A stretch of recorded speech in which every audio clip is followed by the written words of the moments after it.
Hi, I'm Andrew Lewin, founder of SpeakUpForBlue.com, a place where ocean conservation meets the world. The oceans have undergone a tremendous change over the past 5 decades. No matter the causes of the changes, the oceans are increasing in temperature and nutrients, increasing in acidity, and the seas are rising. No other habitat has felt the impacts from these changes more than reefs. Some scientists are predicting the complete destruction of reefs by 2050 if we do not reduce and eliminate the causes of these changes. One solution is to install reef balls. But what's a reef ball? Well, that's what my guest will answer today, Todd Barber, chairman of Reefball Foundation. Hi, Todd. Welcome to the program. Thank you. Todd, can you give me a, before we go into deep into what Reefball Foundation is all about, can you give me a brief description of Reefball for the listeners? The Reefball product or the Reefball Foundation? The Reefball Foundation in general. The Reefball Foundation is a publicly supported 501c3 nonprofit organization that functions as an international NGO, and we work to rehabilitate marine reefs. We use designed artificial reefs called reef balls in a variety of different sizes and shapes and forms to address issues globally that affect marine ecosystems and habitats like reefs, not just coral reefs, but temperate reefs, cold water reefs, a whole range of different types of underwater ecosystems. We've done work in over 60 countries, and we've built more than 5,000 reefs with more than 500,000 reef balls deployed around the world. Wow. Okay, that's fantastic. Now, before we really dive into the nitty-gritty of the Reefball Foundation and reef balls in general, I just want our listeners and our audience to get a sort of information on yourself. So can you just tell me where you're originally from? My family is originally from Greenville, South Carolina, where I was raised. My mother owned a dive shop growing up. My father owned a company that builds amusement rides, and he's a well-known inventor with over 40 patents to his name that have gone commercial. And I grew up in sort of an environment of they're doing a lot of scuba diving and loving reefs, having aquariums most of my life, and traveling down to the Cayman Islands quite a bit. And went off and went to the University of Georgia and got an undergraduate degree in small business management and computers. And then I went off to London School of Economics and got a master's degree in international business. And after that, moved to Atlanta and lived there for 10 years, practicing as a sales management consultant. And from there is when I started the Reefball Foundation as a little volunteer company, and it took off, and I've been doing it ever since. That's fantastic. So your background is a real mix of really enjoying the ocean through scuba diving and aquariums, and then moving into a business background. Now, is there a reason why you went towards economics instead of sort of maybe marine biology? Well, when I first went to college, I didn't know what I wanted to do. And I remember when I was trying to select a major in college, my father said, if you get a business degree, you don't have to make that choice until you leave school, because you can do business for anything. Right. But if you go and you become an accountant, you can be an accountant for anything, but you're always going to be, doing accounting. So he said, why don't you do something like, marketing or small business management or something like that. That way you don't have to choose just yet. And so that's sort of the advice I followed. And sure enough, it kind of led me into, I always had a passion for traveling. I love traveling around the world ever since I've been a kid, backpacking in Europe, and fascinated by other cultures and other lands. And the earth is getting so small. So the international business degree made sense. Mm-hmm. And I was really, really fortunate. I think one of the keys to Reefball success and my own personal success, when I was 14 years old, I was playing flag football with some friends, and I fell down and broke my arm. And when I got home that day, my father bought me one of the very first personal computers that was out there. It was called the Tandy Radio Shack TRS-80. For any of these old folks out there listening, you might even remember that model. But it gave me, probably anybody older than me does not understand computers very well. They've only sort of learned it in adulthood. It's kind of like a language. If you learn it when you're a child, it's second nature. If you learn it as an adult, you always have an accent. Right. So I was that first generation that really understood computers.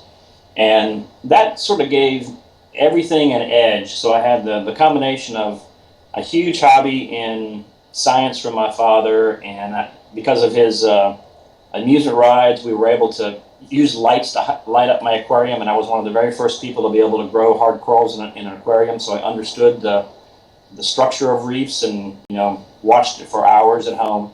I had a mom who owned a dive shop and traveled around the world and learned great dive skills.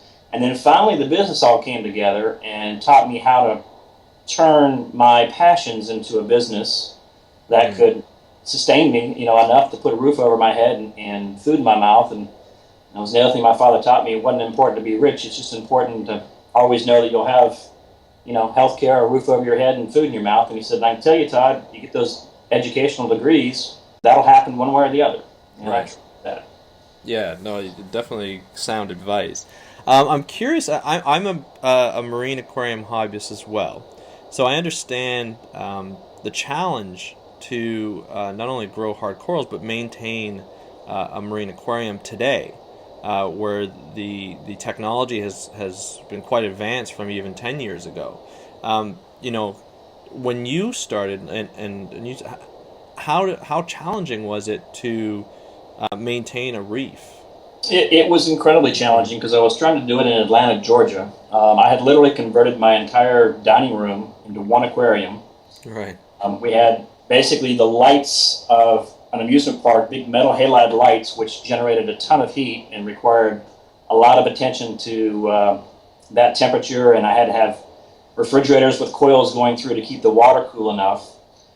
Very fortunately, a friend of mine was working for a medical supply store, and he was able to get hold of, for me, an oxygen concentrator.